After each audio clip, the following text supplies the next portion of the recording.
Welcome. We are having a little bit of technical difficulties, but hopefully we won't have that horrible echo sound anymore. I'm Charmaine Thaner, and we're going to be talking all about functional behavior assessments today, otherwise known as FBAs. I've had parents recently ask me different questions about functional behavior assessments. I've been reading some this fall that have been coming in, and it's like, what is really a good functional behavior assessment? As a parent, if your child has behavior challenges, the school will often say, well, let's do an FBA. They should, one, get your consent before they do that. But once they do the functional behavior assessment, sometimes you hardly see any kind of report from that. And instead, you'll just see the behavior plan that is generated based on their functional behavior assessment. So today, we're going to be talking about what should be in a quality functional behavior assessment and actually how we can help them, these assessments, be really more meaningful for you and for the teachers working with your child, because oftentimes functional behavior assessments can be like other test scores and other things that they do. It's like, this is not really helpful. So we want to prevent that problem.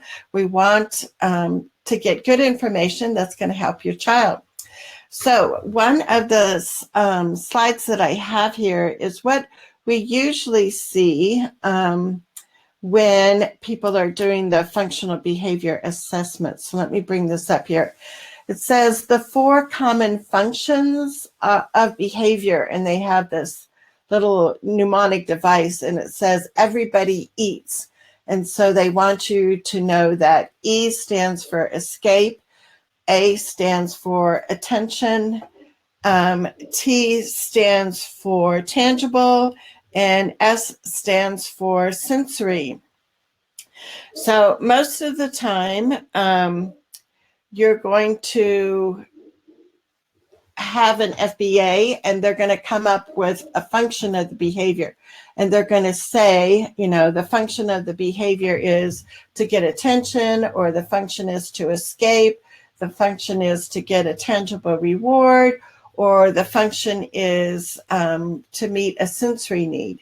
And so what I want you to do is, when you see their hypothesis of what they think the function of the behavior is I want you to ask why. So I want you to say, why do we think my child is trying to escape this task? Or why do we think my child is trying to get attention? Why do we think he's trying to get a tangible reward? Why do we think he's trying to get a sensory need met?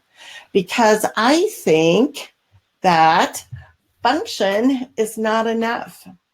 So I guess, I would like to change the whole name of that, because to me, when we come up with this result, like, oh, the child's just trying to get attention, and then we have this whole behavior plan written, and we're not really sure of the underlying reason of why your child is trying to get attention.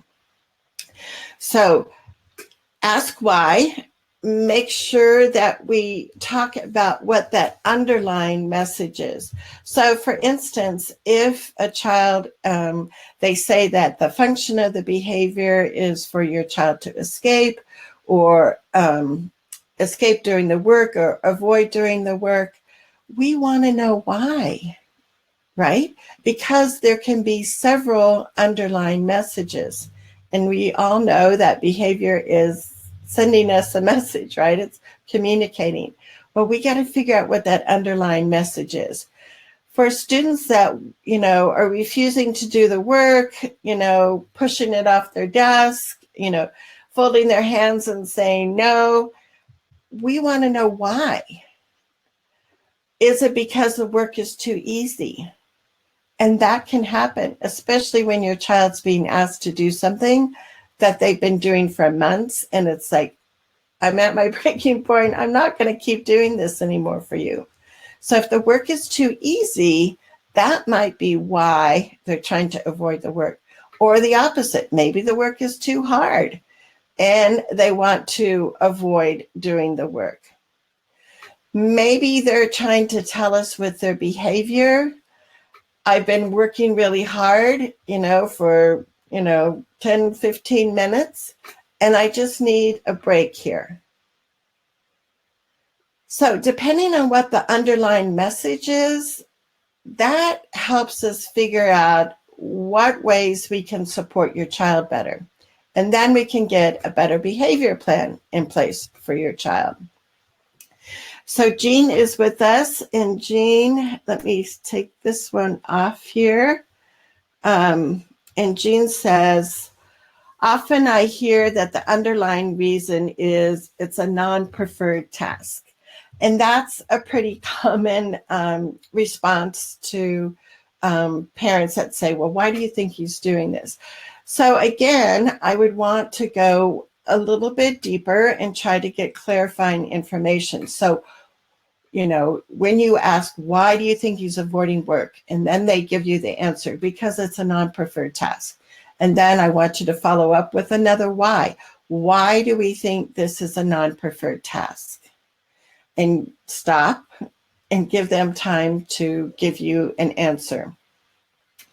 Now, Jean, so why do you think your child, so maybe, Jean, if you could identify in the comment box, like what you think are some non-preferred tasks of your child at school. And then, let's have a back and forth here on our live show, and we'll talk about why we think that's non-preferred for him.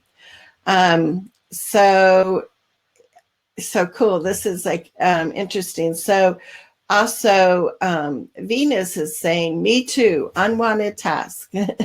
And Lisa is saying, me too. So cool. We have some common thing that we can talk about here today. So that's great. So Jean says that it's a non-preferred task when he has to do handwriting because it's very challenging. So instead of seeing this as a behavior issue that your child has to fix and change, if we know it's because it's handwriting and it's challenging, then what we can say is, well, let's look at the accommodations in the IEP.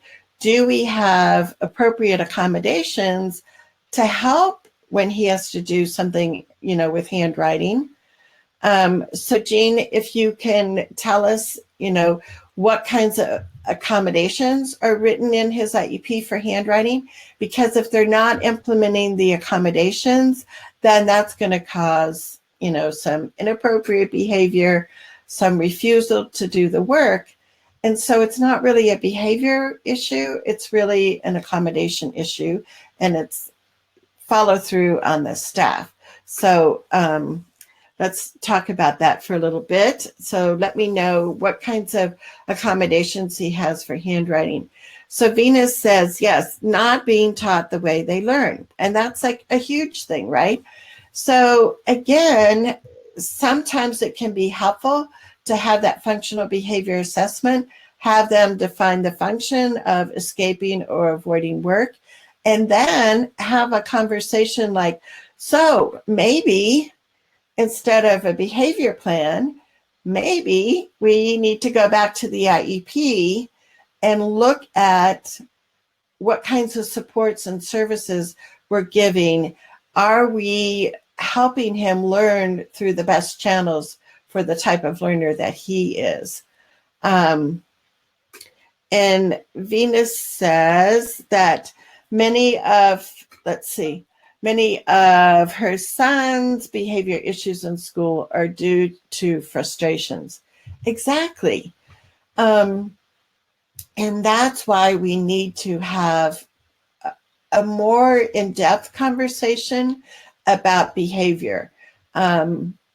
because I often see it as adults need to change their behavior, and then we'll see the students being more successful. So, it's not like we can actually say in an IEP meeting, maybe the teacher needs a behavior plan, even though that's what we're thinking, right? And so, again, it's kind of like we need to move this conversation to how do we provide supports so we're teaching him the way he learns. So if it's a handwriting issue that, we allow him to use the computer, or we use, speech to text kind of software, there's other things that we can be doing. So Ansley is like, amen. Yes. So Jean says he is 7. So I hear that he needs to work on handwriting. So he doesn't really have accommodations for it at this point. So that's a concern. If that's a challenge for him, my guess is, Jean, he's got some kind of IEP goal around handwriting, if that's like a real kind of struggle for him. I don't know if he's also getting, school services from an occupational therapist. If that occupational therapist can have some consultation time with the general ed teacher so they can be working on, how do we help the child during the day? And let me see if I missed anything here. Yes, so Venus is also saying one of the reasons is no differentiation. And that can really totally be a reason. So our kids are communicating to us that this is not easy for me. This is not how I learn. And if they do have a behavior plan, then what you want to do is make sure the prevention strategies in the behavior plan are, we use accommodations to give supports. We make sure that we're using, teaching methods that align with their learning strengths. So if you wind up with a behavior plan, the really important part of it is going to be the first part of the behavior plan where you talk about prevention strategies. But if we take a step back and we look at the FBA, the functional behavior assessment, so one of the things that rarely gets done is for the person, and sometimes it's the psychologist or the special ed teacher, to actually spend time talking to the parents. So Venus, I know you had mentioned that your son has a behavior plan. Jean, I don't know if your son or daughter has a behavior plan. If you can let us know. But when they were doing the functional behavior assessment, Venus, did you ever get the person to actually sit down with you as a parent and talk much with you? Because to me, that's one of those qualities of a well done functional behavior assessment, is that they actually have time to sit and talk with the parent and not just send home a questionnaire for you to fill out, but actually either have a face-to-face or a phone call where you actually get to talk about, I think this is what my child is trying to tell us, because that information and that context that you have as a parent is like super important for the person who's doing the FBA to use. So I'm going to see, I have some slides here on PowerPoint, and I don't know, for some reason, we'll see if we can pull them up. But so besides adding the parent interview to a behavior, a functional behavior assessment, the other thing that I look for is when they're doing their the FBA, do they really talk about the frequency of the behavior, the duration of the behavior, which is how long it lasts, and the intensity, so how severe is it? So sometimes teachers will say, well, the student is never following directions, and that word never. When the person is doing the functional behavior assessment, they should be able to tell really how frequently it's happening. And the only way they can do that is if they're in the classroom doing some observations. So let me just, for some reason, my slides don't want to come up, so we use the agenda here. So for sure, we want the person conducting the FBA to have more than one observation of your child in the schoolroom, in the classroom, if it's the general ed class, if it's, out on the recess where the problems are happening. We want some observations, and we want it at different times. So we want like morning and afternoon observations, probably more than just the classroom. Maybe also in the special ed room, we want an observation, or when they're going to, art, music, or PE. You want to get a good picture of how the child is interacting in a lot of different ways, in a lot of different settings, because when we observe kids and we see, when they go to music class, they have no problems following the teacher's directions. And then it's like, okay, now we got to figure out what makes music class different than the general ed class. Why is your child following directions in music class? And it might be because the music teacher, just gives one direction at a time. Or it might be because the music teacher allows kids to move and, change positions, and they're not having to sit in a desk. It might be because the music teacher has a lot of visuals that they'll point to. So when they're doing observations for the functional behavior assessment, hopefully they're observing times when your child is doing well. And then as a detective, we have to figure out, why did it go well there? How can we replicate this? How can we make sure it also happens in the general ed room? So the observations are going to be very important. And Jen says that, yes, he's getting services OT, PT, and SLP. So Jen, what you might do is talk to the OT and say, when he has handwriting in the classroom, has to, write things in the classroom, it's really becoming a frustration. And now he's starting to, act inappropriately. The teachers are concerned with this. What tips do you have that you can give the classroom teacher? Because, it kind of stems from they're asking him to do something that's hard for him to do, handwriting. And instead of being preventive and proactive, they're kind of letting him melt down, and then they're like, oh, look at all these behavior problems. It's because we asked him to do a non-preferred task.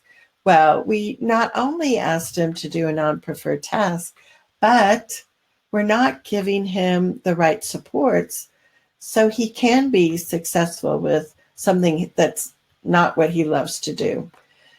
So I hope that makes sense. Cynthia has written in our key word. She knows the word is matrix, because I have I just really like it. And for some reason, I don't know why my PowerPoint isn't showing. It keeps telling me I need to add a Chrome extension, which I did. But for some reason, it's not bringing it up. But I have this really cool matrix, and down the left side of it are all the different things that a child could be communicating, like, I need a break. No one's listening to me. I need help.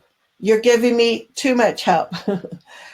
So there's this long list of all the possible things that your child could be communicating. And then across the top of the matrix are some of the behaviors that you might see. Excuse me. I've got this cold. Let me get a drink. So what I like about it is so many times when we read functional behavior assessments, the reports that they've written up after they've, completed their assessment, is that they'll say, well, the student, pushed all the things off their desk. I think I'm going to have to get a throat lozenge. And they kind of leave it at that. And the teacher's like, yeah, that's what, is disrupting everybody's learning when they keep knocking everything off their desk when I ask them to do their handwriting assignment. And instead, we need to say, well, what was that child trying to communicate to us when they knocked everything off their desk?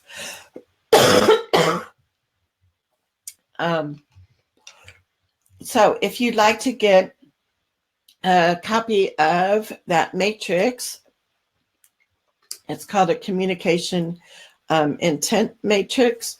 Just type the word matrix into the comments, and then my magical IEP bot should respond to you and give you the link for that matrix. And when our show is done today, I can go back in and make sure that you have that link. So let me see if I've missed any other questions or comments. So let's see here. So Tatiana says, my son gets very anxious and so worried when he struggles in school. But because he has no bad behaviors, they don't think he needs a behavior plan. Excuse me. So, and this is kind of that fine line of, is a behavior plan going to really help, or is it going to hinder? And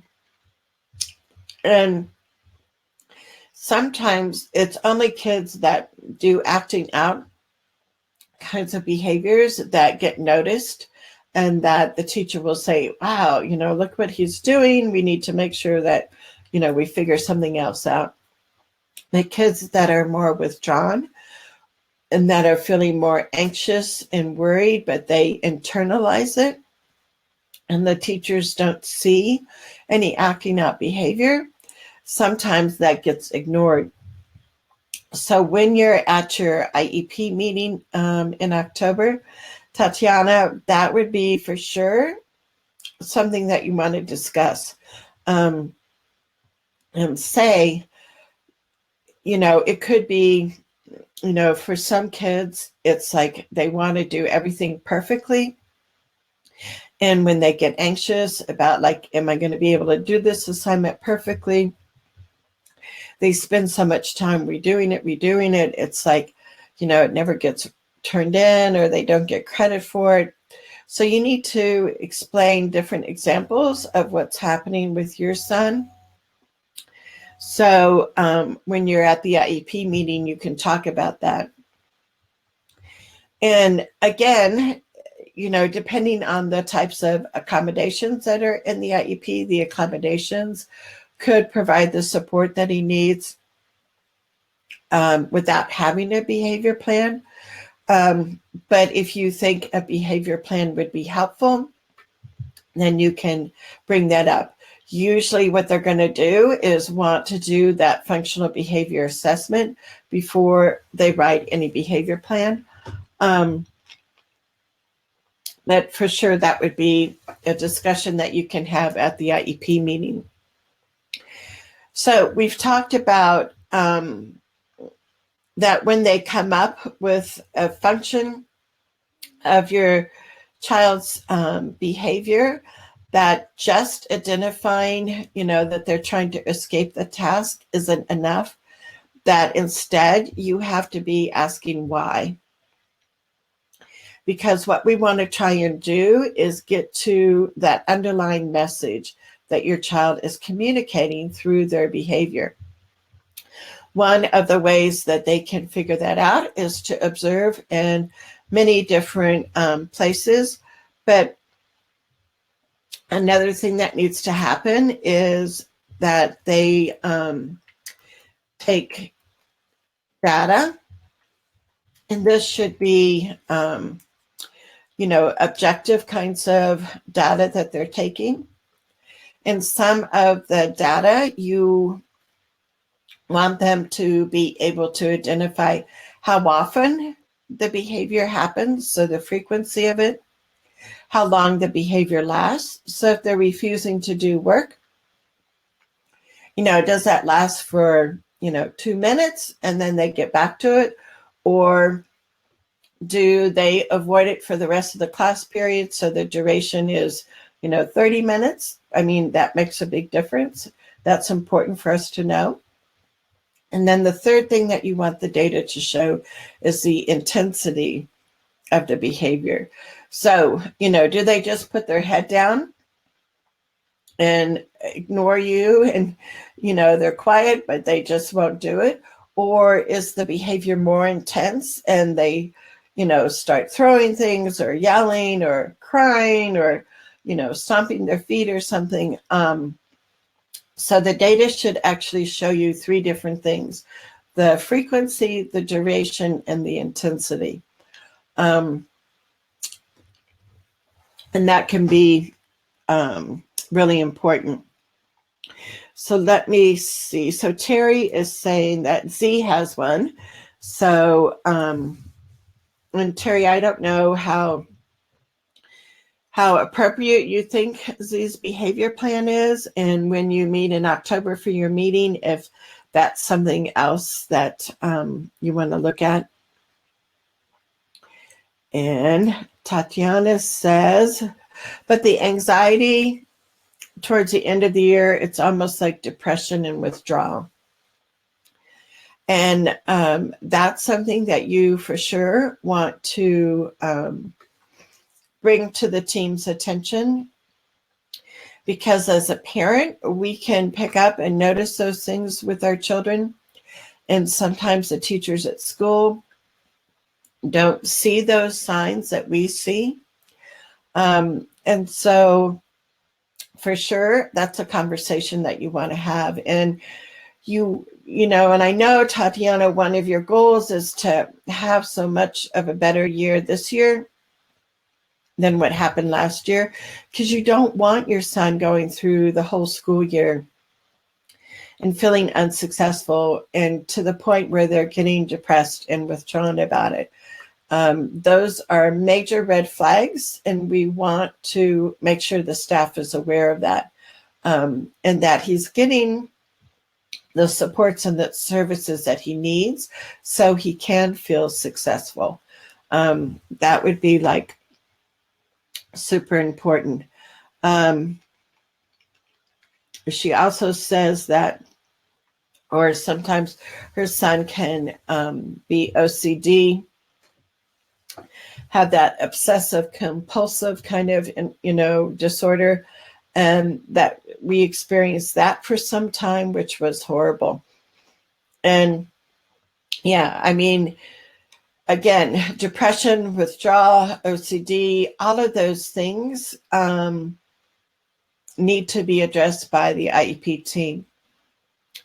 And sometimes it's up to us as parents to help the teachers understand what that looks like. So if you can say, if you notice my son doing this, putting his head down or asking to go to the bathroom a lot, or, not answering any questions in class, or, whatever the behaviors are that are kind of like signals that your son is starting to withdraw, share that information with the team, because for teachers, it can be like they have to work with a student for a number of weeks before they even notice something like that. So that's something that we want to share with them at the beginning of the year and have them keep an eye out for, because that's something that needs to be addressed. And if it's not in his current IEP,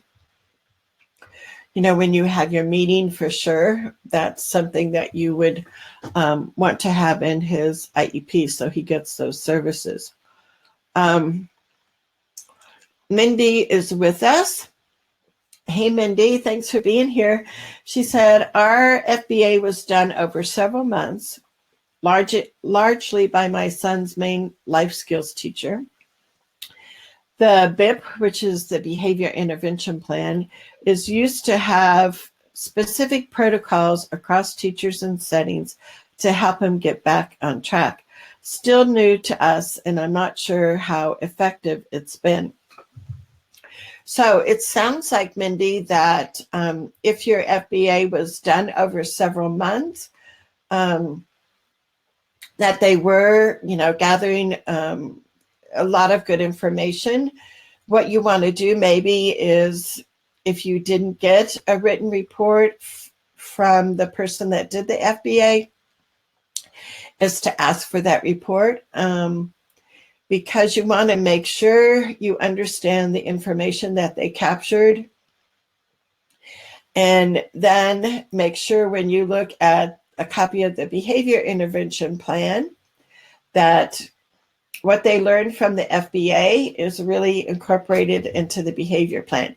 You want to make sure there's that connection. So when they did the FBA, if they figured out times of the day or subjects that your child did well in, do they have that figured out? Like, this is what made the difference. He came in, he had a visual schedule on his desk. He was really, really successful. So then in the behavior plan, under the prevention strategies, you want to make sure have a visual schedule on his desk is one thing that we notice when he has that, things go so much better.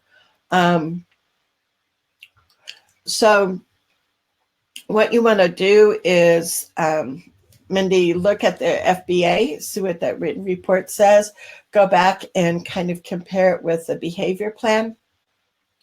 The other thing that you can do is, if this was something that's, kind of new this school year, is to, see if you can have, it depends, maybe daily or weekly communication with the teachers, so you do get feedback and see, does this behavior plan work? You don't want weeks and weeks to go by and then learn later when you get his first progress report that, he's still having, inappropriate behaviors and the teacher is still frustrated. You want to find that out early. So then if you need to tweak or amend the behavior plan, that you get a chance to do that. So that would be really good to know. And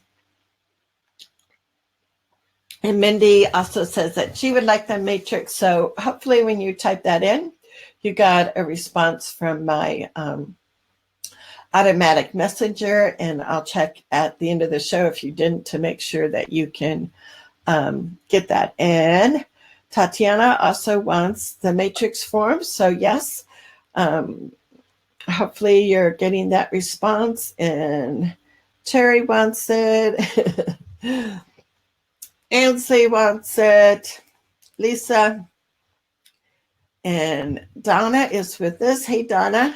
So she also wants a communication matrix. And like I said, I think it's a really helpful document. I remember when I was a new special ed teacher, and there was a student in my class, and whenever we would sit on the floor, Joey was his name, and he would always kick the kid in front of him. And the kid in front of him, of course, would get upset and turn around, and, there'd be this verbal argument. But what I figured out was Joey didn't have the verbal skills yet to say hi, or do you want to play with me, or let's be friends.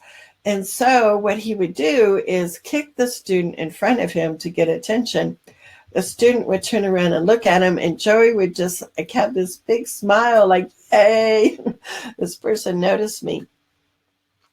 So instead of saying, oh, this is a horrible behavior, Joey kicks kids in class, instead I saw it as Joey needs to figure out how to be friends, how to tell kids hi, or, let's sit together, or whatever he was trying to tell them. So, I could have said, oh, Joey just wants to get attention, and how are we going to stop that? Because that's not appropriate. So I'm going to keep track of how many times he kicks, and I'm going to put this behavior plan in place, and we're going to see if he stops kicking.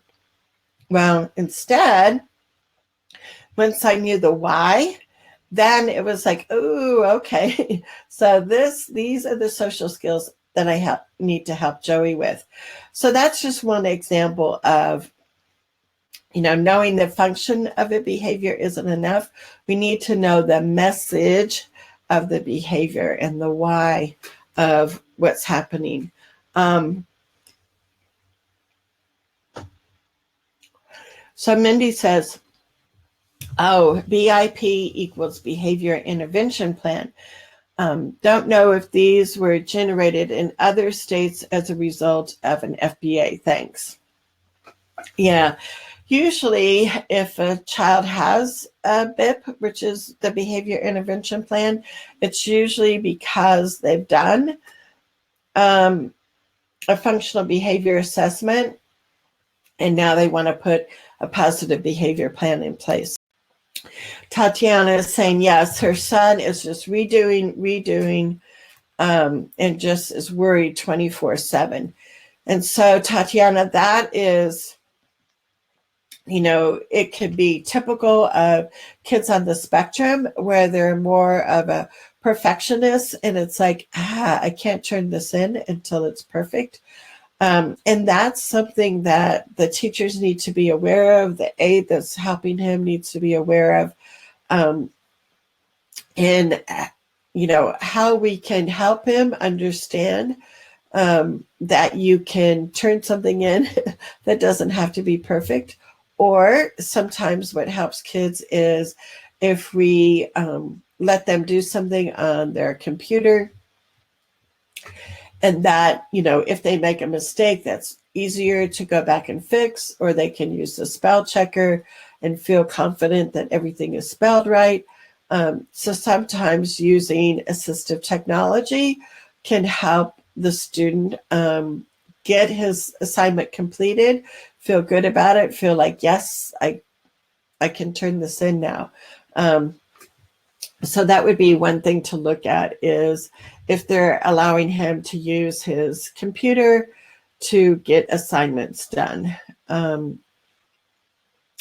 Mindy asks, do you think FBA and behavior plan is an appropriate way to address issues such as STEMI, self-talk, etc., as with an autistic student? We have behavior plans for escape activities, obtain tangible escape attention. Great point about addressing the why behind these behaviors. So, Mindy, I think for some kids that are on the spectrum, that self-talk, that stimming behavior they have is something that they need. And I think we as adults sometimes put value judgments on that and say that's not appropriate. So, you'll hear people say like quiet hands down.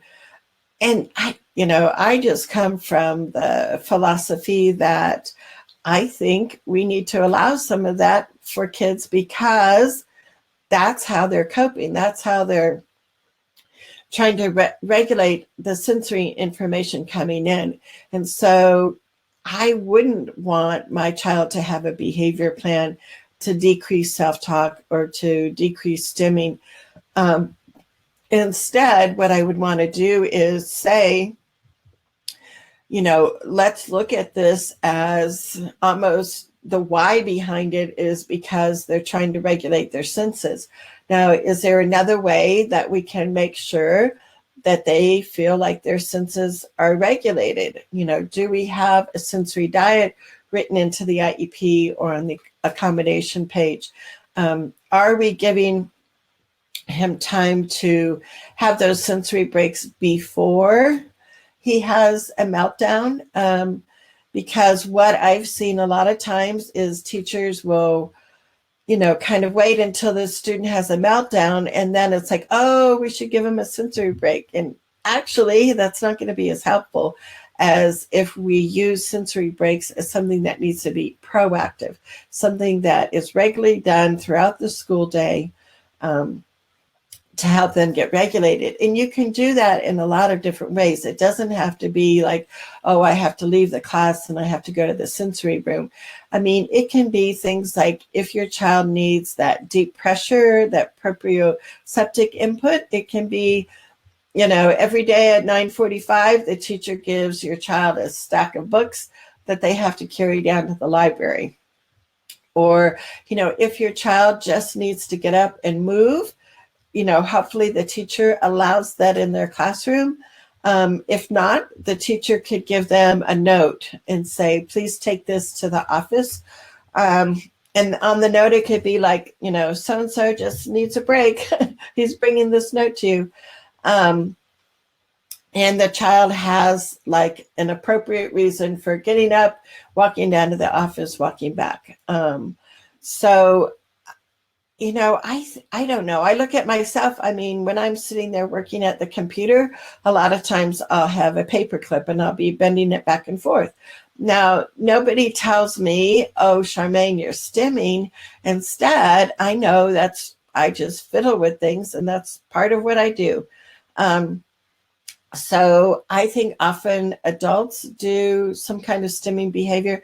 My husband and my son do a lot of self-talk. And it's not like we're writing a behavior plan for that. That's part of their personality. And we should accept that. If your child, Mindy, has a behavior plan for a variety of things like escaping, obtaining tangible, gaining attention, again, we want to try and separate those out and see, are there certain times of the day when they're trying to get more tangible rewards? Are there certain times of the day or certain classes that they're trying to get attention? How can we try to get those needs met in proactive, preventative ways versus letting it, become such a big problem? But yeah, I would talk to the IEP team and say, we've got this behavior plan in place, but let's take a step back and let's try to figure out why he's, trying to do these things, and get to that underlying message that your child may be showing. And so Jen says, I have often thought there's a great deal that goes on in the school day that can end up being non-preferred tasks for students with disabilities because those tasks are challenging. The tasks challenging for typically developing students as well. You're right. Your emphasis on accommodations are being provided is important because so often I find adults wrongly believe accommodations are a way of being easy on the student, allowing them to get out of work. Accommodations are about allowing the student to access their learning, and they can't if they're frustrated or having a meltdown.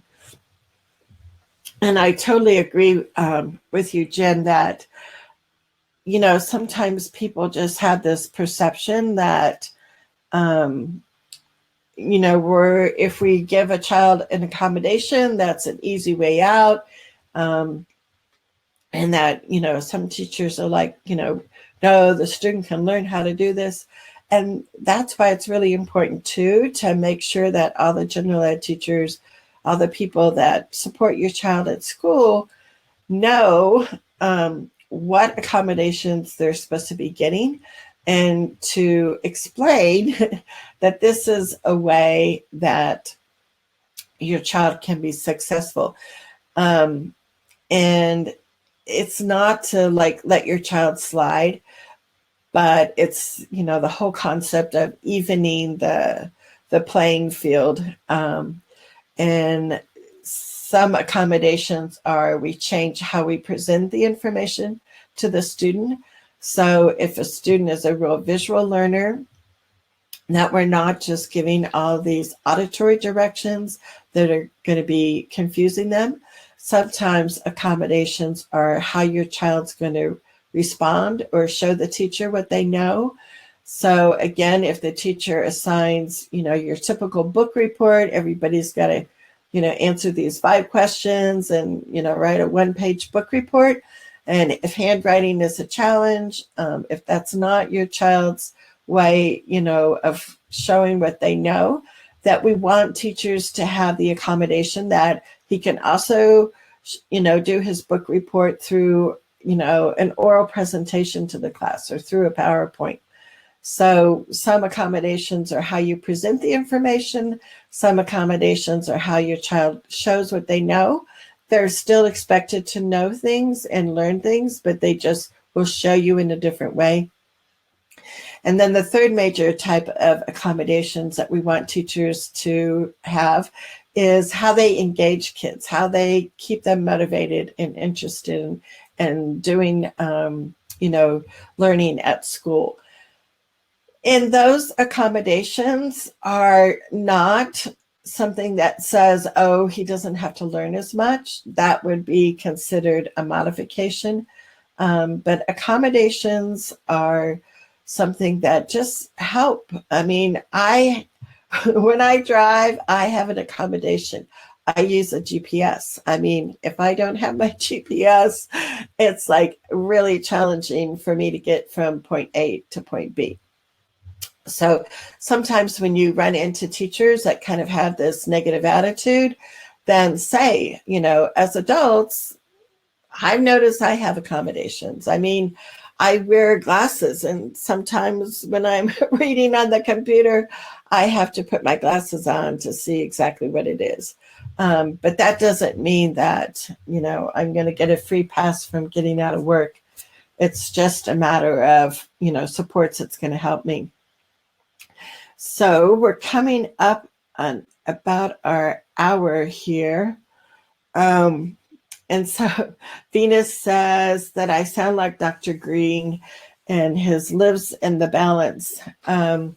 If you're not familiar with Ross Greene, I would Google his name. There's articles he's written that you can get on the web, or get some of his books.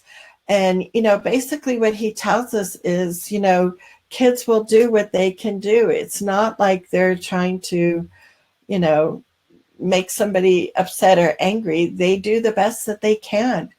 And so I really like Ross Greene's philosophy, and especially if your child has a behavior plan or has challenges in those areas, I would really encourage you to read the book and share with the teachers, because it can be a really good switch of how to look at behavior in another vein. And Lisa says that they have one too, but a new FBA is being conducted this year. So what you want to make sure, Lisa, is find out who's doing the FBA. Ask for some time either on the phone or face-to-face to actually sit down with that person and talk. Because so many times I hear from parents that, they have no idea what's going on with the FBA and they've never been asked for input. And to me, a well-written FBA includes that input from the parent. And to also make sure when they do observations that it's not just like one 20-minute observation in one classroom, but you talk to them And these are things that you can set up before you sign the consent for a functional behavior assessment, because this is an assessment and they do need your consent.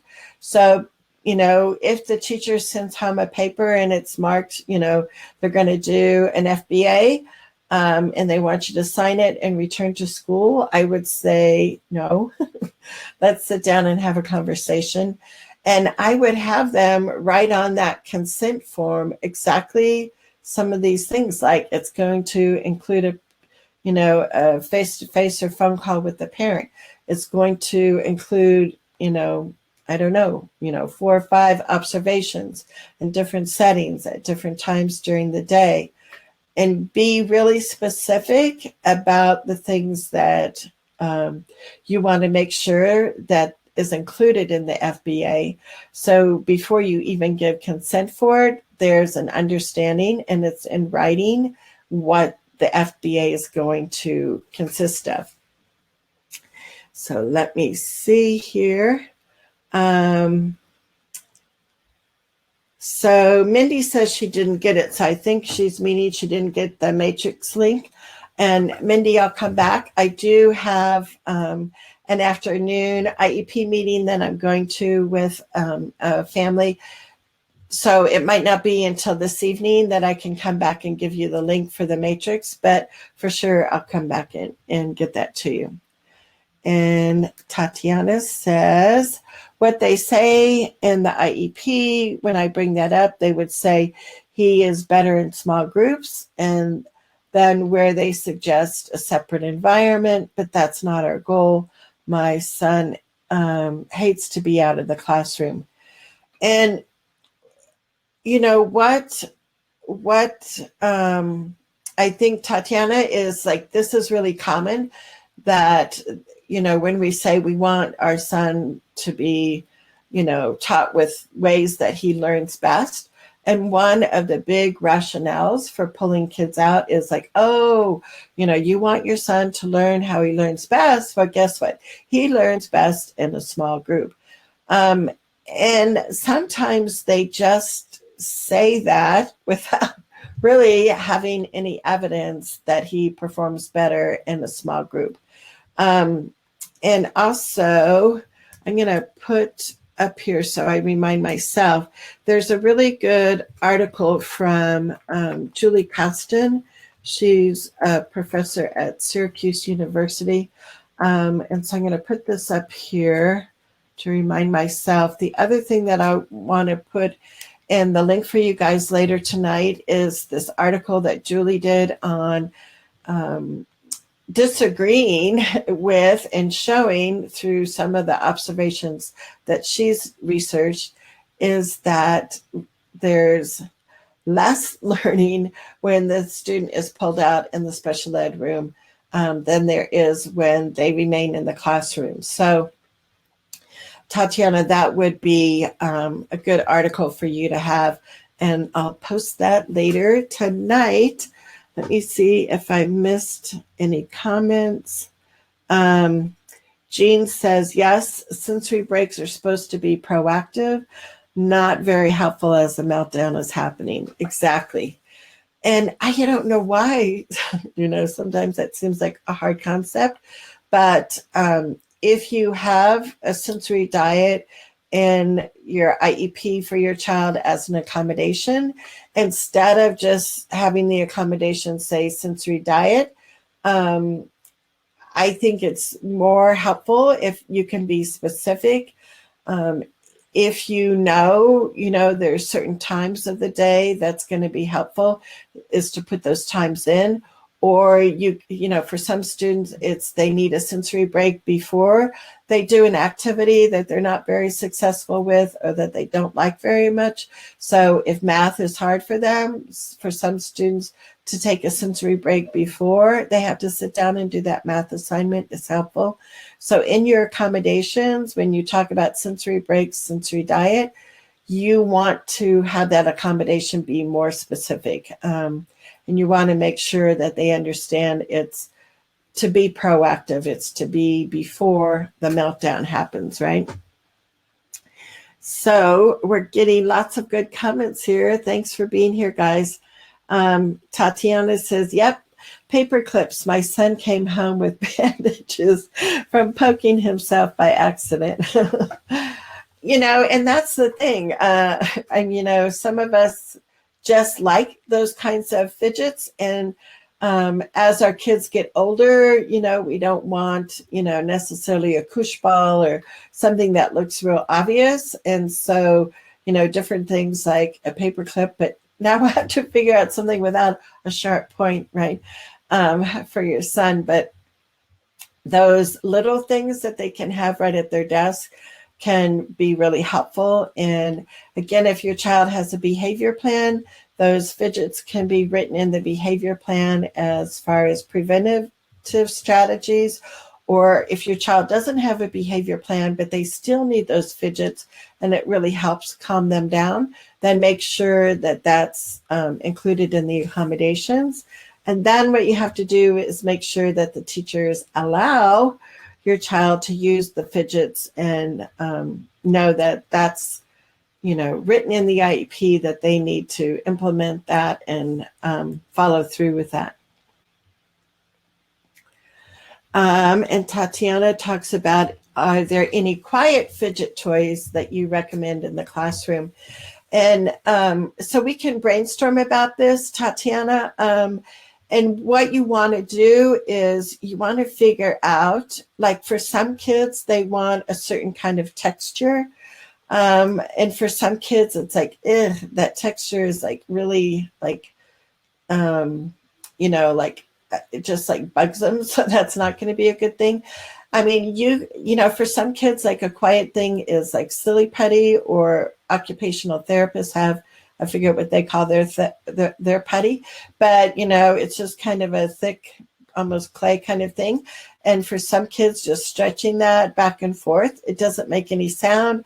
It's also something they can do kind of, small and, not feel like they're being that noticeable. The other thing that I like to do with fidgets is to have an assortment of fidgets and let all the kids in the class decide if they want to go to get a fidget, or when they want to get it, or when they don't need it.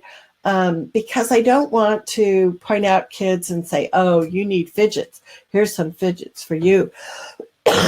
Instead, you just say, I know as a teacher, sometimes I like to hold my marker and, click my pen off and on or whatever.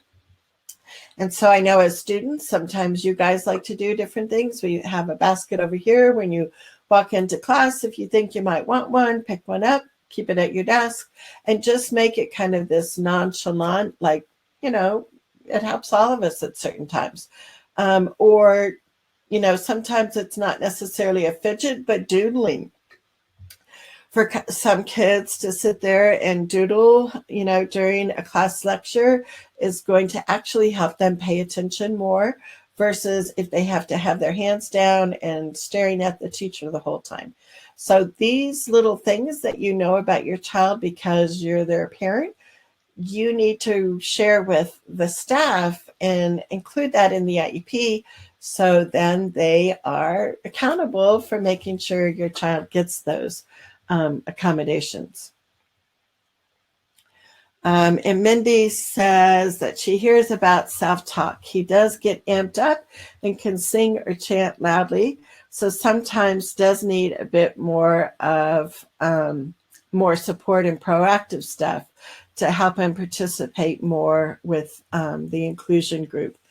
Yeah, and I think we just want to help others, not only other adults, but other children, know that, we all learn differently. And, for some of us, humming or singing or something like that is going to be, something that we do.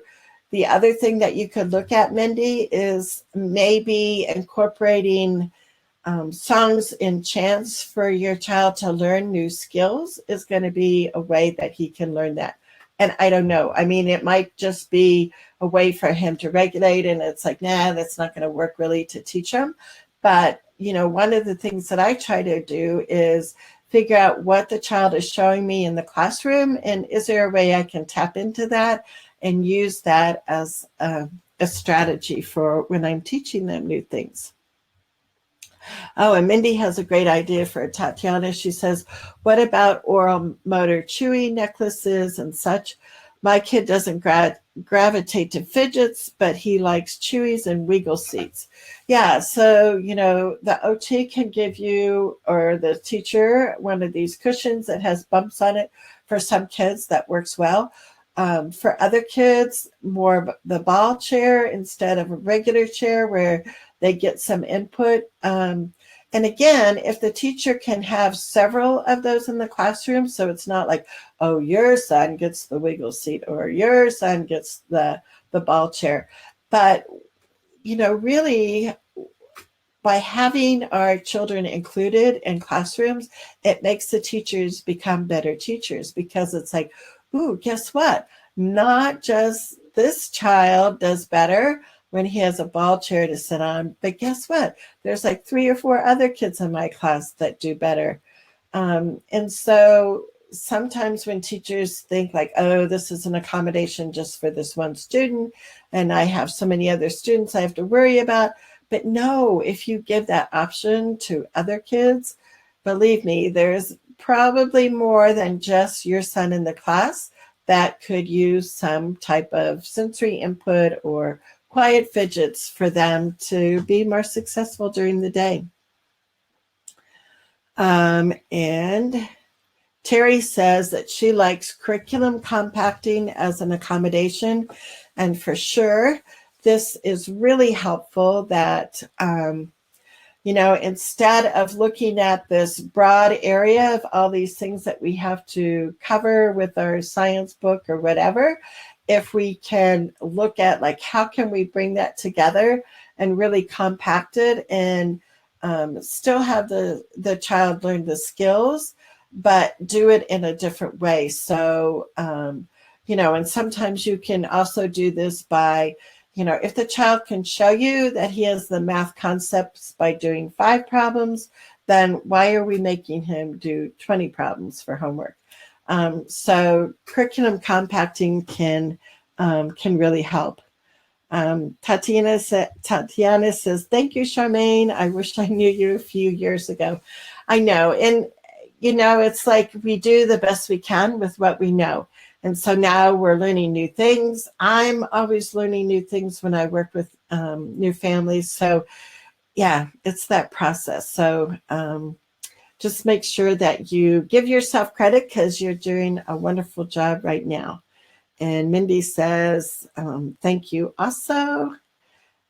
Sharon would like the matrix. So if my bot isn't working and giving you that automatic message, I'll come back after my IEP meeting and give you the link.